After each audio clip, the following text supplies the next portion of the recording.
Rancher built a church on his land, then dug up 6 hanged girls beneath it.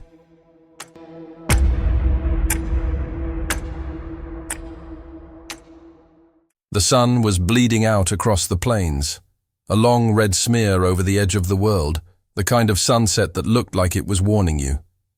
The rancher stood there, hat low, sweat and sawdust clinging to his shirt as the last hammer strikes echoed through the lonely prairie. He and his 2 hired hands had worked 6 straight days, raising a little wooden church in the middle of nowhere. It wasn't much to look at, but it was his promise. A promise to his late wife that he'd build something good in a land that had only ever taken. The men were tired, quiet. The only sound left was the bell they were fixing to hang. A simple bronze cast, gifted by a traveling preacher 2 summers ago. The rancher steadied it, while the younger hand climbed the rafters, nails between his teeth. "Careful," the rancher called, voice rough as grit. "That bell's the heart of the place."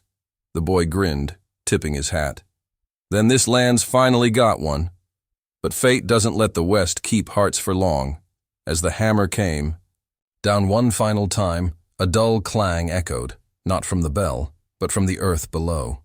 The other hand, digging near the foundation trench, frowned. His shovel hit something solid, hollow. He crouched and pulled, a thick coil of rope, black with age. The smell hit them first. Sour, old, wrong. "What in God's name?" the rancher muttered. They dug deeper. What they pulled up wasn't lumber, nor stone. It was bone. A human arm, then another. The dirt came alive with pale shapes, bits of fabric, strands of hair matted with dust. The rancher dropped to his knees, staring into the pit. 6 forms lay there, tangled like roots. All women. All with rope burns cut deep into their necks. The hired boys staggered back, crossing themselves. One whispered, "We should cover 'em up, sir. Quick." The rancher's hands trembled as he raised his lantern. The light flickered across their faces, young, maybe barely 20, mouths still open in silent cries. Their dresses had turned to tatters, but something about them looked too recent, too preserved for how long they should have been gone. Wind swept across the field, snapping the half-built steeple like a matchstick. The bell above swung loose, clanging once, deep, hollow, final. The rancher's voice came low, barely a breath. "This ain't holy ground. It's a graveyard." And somewhere beneath the soil, as the lantern flickered again, a sound rose up, a faint creak, like rope tightening in the dark. The rancher rode into town under a bruised sky, rain crawling down from the mountains in slow sheets. Hollow. Creek was quieter than usual, even for a place half swallowed by wind and regret. The streets were empty except for the half-rotted sign of the saloon, clattering in the breeze like a dying bird. The church bell tower leaned at an angle, and the cross on top pointed toward the earth, not the heavens. He tied his horse outside the small chapel at the edge of town. Inside, candles flickered against warped wood and warped men. Behind the pulpit stood a stranger, not the preacher who once baptized his wife years ago, but someone new. A tall, thin man with hands too white for labor and eyes like frozen rivers. He spoke low, polite, measured, as though each word was weighed before it left his mouth. "You must be the man building a church on the ridge," the pastor said, without looking up from the Bible he wasn't reading. The rancher nodded. "Trying to put something good in that dirt." The pastor smiled faintly, though his eyes didn't move. "Dirt remembers what's buried in it. You can't build heaven on hell, son, not without a little prayer."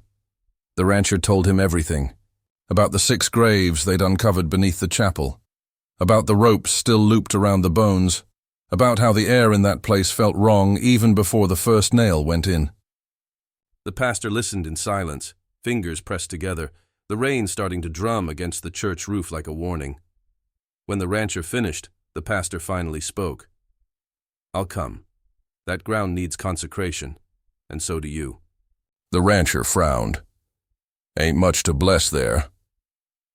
"Then we'll bless what's left," the pastor replied, voice calm as a coffin lid closing.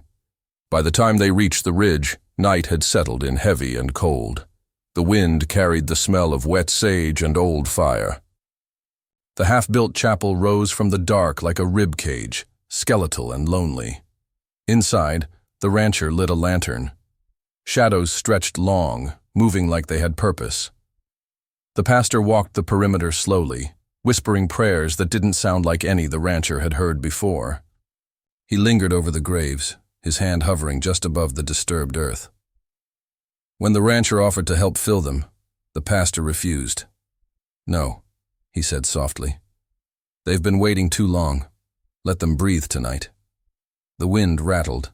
The loose boards of the roof and the first drops of rain slipped through, spattering on the dirt floor. The two men built a small fire in the center of the chapel. The flames threw their faces into uneven light, one scarred and sunburnt, the other pale as ash. They spoke little. The pastor stared into the fire, lips moving soundlessly, while the rancher tried to ignore the way the air seemed to pulse, like the ground itself was exhaling. At some point in the night, the rancher drifted into uneasy sleep. His dreams were a blur of creaking wood, swinging ropes, and women's voices singing a hymn he'd never learned. When he woke, the fire was nearly dead. The rain had stopped, but the air inside the chapel was colder than before, heavy, like a cellar sealed too long. Then he saw him, the pastor standing outside by the graves, lantern light casting his shadow long across the mud. The rancher called out, "What are you doing out there?" No answer. The man's lips were moving, whispering something rhythmic, foreign, words that didn't belong to Scripture. When the rancher stepped closer, the pastor turned slowly, eyes gleaming in the low light. A thin smile cut across his face. "These girls were my congregation once," he said quietly. "I'll see them at peace." The rancher felt the hair rise on his arms. The pastor's gaze lingered on him a moment longer, then turned back to the graves. The wind picked up again, whistling through the broken beams, carrying with it something that sounded too much like weeping. The rancher stepped back toward the church door, muttering under his breath, "Should have never built this place." From behind him, the pastor's voice floated through the dark, calm, certain, chilling. "You didn't build it, son. You uncovered it." Thunder cracked far off over the mountains, echoing like the toll of a bell. Morning came gray and heavy, like the sky itself didn't want to open its eyes. The church sat quiet on the ridge, half-built, half-rotten already, wrapped in fog that moved like smoke from a grave. The storm had passed, but the land still held its breath. The rancher woke early, before the pastor stirred, and went back to work. He hammered, sawed, patched, trying to silence the unease gnawing through him. Every strike of the hammer echoed too long. Every creak in the timber felt like something sighing beneath the soil. The pastor sat by the window with a tin cup of coffee, watching him with a stillness that wasn't quite peaceful. His face was unreadable, pale from sleeplessness or maybe something deeper. The rancher tried not to look at him, tried not to think about the 6 mounds of turned earth that sat a few yards away, dark and glistening with dew. After a while, the pastor spoke. His voice was calm like a man describing someone else's sins. "You ever notice," he said, "how the land remembers what men forget?" The rancher didn't answer. He just kept hammering. The pastor sipped his coffee. "My father used to say this ridge was blessed, that the rain would come if we built our church here, but it didn't come, not for months, so the town found someone to blame." He paused, then glanced at the graves through the open window. 6 girls, orphans, none older than 18. Accused of witchcraft, accused of making the drought worse. The rancher stopped hammering. "They hang girls for the weather?" The pastor nodded, eyes fixed on the horizon. They were desperate. The preacher said it was the will of God, said sacrifice would wash the town clean. The word sacrifice hung there like a buzzard. The rancher leaned his hammer against the post and sat down across from him. His hands were shaking from something that wasn't work. "You were here then?" The pastor's lips twitched, not quite a smile. No, but I know the story. My father led the sermon that day, said the girls confessed in their final hour, that their deaths would bring the rain. He set down the cup. It rained that night. Harder than it had in years. The rancher stared at him. You don't sound proud of that. The pastor tilted his head. My father said the rain washed away sin, but I reckon it just buried it deeper. For a long moment, neither man spoke. The only sound was the soft groan of the boards, the wind dragging over the graves like fingertips. Finally, the rancher broke the silence. I fought men like your father once, called themselves righteous, called their killings justice. The pastor's expression didn't change. And what did you call it? Cowardice, the rancher said simply. Ain't no holiness in hanging the helpless. The pastor smiled, this time wider, sharper. Maybe. Or maybe the helpless weren't as innocent as you think. That caught the rancher off guard. What do you mean? The pastor leaned forward, elbows on his knees. You didn't see what they did after. The sheriff said the bodies twitched for hours.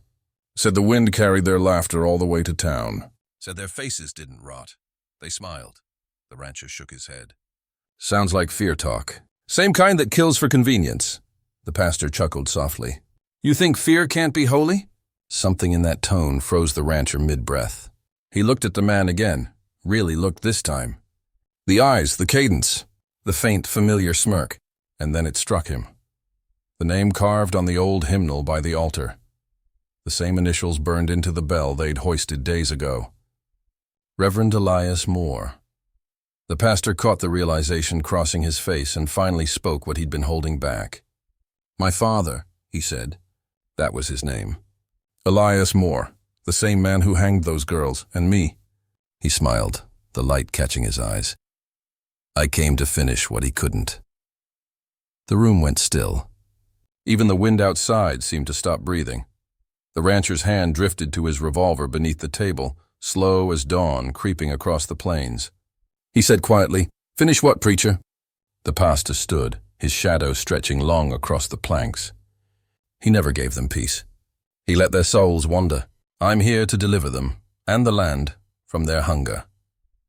The rancher rose with him, jaw tight. Sounds to me like you're digging up what should have stayed buried. The pastor looked out the window toward the 6 graves, rain clouds gathering again over the ridge. Maybe, he said softly, but out here, nothing stays buried for long. A low rumble of thunder rolled over the horizon, like the earth itself answering him. The rancher's grip tightened on the gun. He didn't draw it, not yet. But for the first time since he'd built that church, he understood what kind of man he'd let under his roof. The morning wind picked up, whistling through the unfinished rafters. It almost sounded like laughter, faint, distant, and feminine. The rancher turned sharply toward the sound. But there was nothing there, just the empty fields, and 6 mounds of wet earth waiting to be disturbed again. He whispered under his breath, Lord, help me. I think this land remembers too much. The night wind screamed across the prairie like something alive, battering the half-finished chapel until the timbers moaned in protest. The rain hadn't come yet. It just hung there in the dark, heavy with the promise of another storm that never seemed to end in this cursed valley. The rancher sat by the fire's edge, boots off, hat low, trying to scrape mud from his heel while the pastor read scripture in a whisper too low to follow. Every candle flickered as though afraid to burn. Then the sound came. At first, he thought it was the wind working tricks through the gaps in the floorboards. A hum, a tone that rose and fell like breath. But soon it wasn't just sound. It was voices, soft, female, dozens of them, singing something old. Not quite a hymn, not quite a lullaby. The notes floated through the boards like smoke, thin, trembling, alive. The rancher's knife froze mid-scrape. He stared at the floor. The pastor didn't flinch. He just lowered his book and whispered, almost tenderly, They've come back to sing their peace. The rancher's voice came out rough. Peace? You call that peace? The pastor smiled, pale eyes glinting in the firelight. A sign of mercy, son. The Lord forgives, even in the grave. But the rancher had lived long enough to know when a man was lying, or when he was praying to something that didn't answer to heaven. He stood, grabbing his lantern and heading for the door. The wind pushed hard against him as he stepped outside, lantern light swinging across the wet dirt. The ground around the church was marked, a full ring of footprints, small, bare, fresh. The rain hadn't washed them away because there had been no rain. They led in a circle, looping the church like a ritual dance. Lightning flashed far off to the west, and for a heartbeat he thought he saw figures. 6, maybe more, standing just beyond the ridgeline, still as headstones. When he blinked, they were gone. He turned back toward the church, and the singing stopped. When he opened the door again, the pastor was on his knees beside the altar, hammering long, jagged wooden nails into the seams between the floorboards. Each strike was deliberate, like sealing a coffin. The sound echoed through the chapel like a heartbeat. "What the hell are you doing?" The rancher barked. The pastor didn't look up. Sweat rolled down his face. "They're restless," he muttered. "The ground won't hold them. We must finish the service." The hammer rose and fell again. Thud, thud, thud. The boards rattled. The rancher felt his throat tighten. "You ain't burying them, preacher. You're locking them in." The pastor finally met his eyes. Voice a trembling whisper drowned beneath the wind. "Some things can't be buried, only contained." Outside, the storm broke open at last, rain pounding the roof like fists, thunder swallowing their words whole. The rancher stepped closer, jaw clenched, eyes fixed on those nailed boards. For the first time, he realized the truth. This wasn't a house of God. It was a cage. The sun bled out behind the prairie, leaving the sky the color of dying coals. By the next evening, the wind carried the smell of rain, and something older, fouler, like graves, stirred open. The rancher stood alone in the doorway of the unfinished church, hat low, lantern trembling in his hand. He'd spent all day fighting the thought, praying there was another way, but now he knew. This land didn't need blessing. It needed cleansing. He rolled in the barrels of oil one by one, their metal groaning across the floorboards. Each clang echoed like a confession. Firewood followed, stacks of pine and mesquite piled high around the altar. Every strike of the hammer, every splash of kerosene, felt like nails driven into a coffin. The rancher whispered under his breath, not scripture, but something raw. "You'll rest now, one way or another." The pastor stepped closer, voice trembling with fervor. "You don't understand. The spirits here don't want forgiveness, they want witness. This land remembers. We have to let them be seen, not buried again." The rancher turned, rifle in hand, barrel glinting under the lantern light. "You keep saying we, preacher. But I don't recall you digging." He struck a match against the floor and watched the flame dance near the oil-soaked rags. "You're not the only one burying ghosts," he said, voice low and final. "I've been doing it my whole damn life." Then he began boarding the doors. Thick planks nailed shut from the outside, one after another, sealing the pastor in. Every hammer strike echoed into the storm like a heartbeat. The pastor shouted, pounding from within, but the wind swallowed his words. Lightning forked across the horizon, painting the prairie silver for a split second, and in that flash, the rancher saw them. 6 shapes standing at the edge of the field, tall and still, their hair and dresses shifting with the wind. He froze. The hammer slipped from his fingers. Thunder rolled like judgment. The storm broke open, sheets of rain pounding the earth, washing dirt from the graves. The rancher lifted his hat, eyes narrowing at the figures that refused to vanish in the rain. "They're waiting," he muttered. He tightened his rifle strap, one last match trembling between his fingers. The flame flared, hungry, alive, and with that, the prairie held its breath. The storm rolled in like a living thing. Dark clouds dragged their bellies across the prairie, split open by veins of lightning that threw wild flashes over the half-built church. Rain came sideways, hammering the roof, turning the red earth to muck. Inside the chapel, the pastor stood before the altar he had rebuilt from the very boards that once covered the graves. His voice carried through the wind, calm and sure, rising like a hymn. "They deserve their service," he said. 6 daughters of dust, 6 lambs that waited for their shepherd. The rancher's hand tightened around the box of matches. He moved through the rain with purpose, circling the chapel like a wolf around a wounded thing. The windows glowed with candlelight from within, each one a flickering eye staring back at him. He struck a match under the eave, psh, and the flame jumped alive in the wind. He pressed it to the soaked wall, again and again, until the pitch caught and fire began to crawl up the planks. Inside, the pastor's voice changed. The words were still English, but the sound wasn't human anymore. It stretched and twisted, low and guttural. The rancher froze, hearing it bleed through the wood. Ashes of the condemned, blood of the faithful, rise and be known. The ground trembled. From beneath the floorboards came a cracking noise, like old coffins prying themselves open. The wind outside shifted, turning warm against his face. He could smell it now, iron, rot, and rain. "Enough," he muttered. "Enough of your preaching." He pulled his coat tight and kicked through the burning door. The inside was red with light, the air choked with smoke and whispers. Candles melted down to nothing on the pews. The pastor stood at the center of the room, arms raised toward the rafters. Behind him, thunder rolled once, low and distant, but it wasn't angry anymore. It sounded almost like a hymn. The prairie, for the first time, breathed easy. And somewhere beneath the soaked earth, the 6 who had hung in silence finally slept.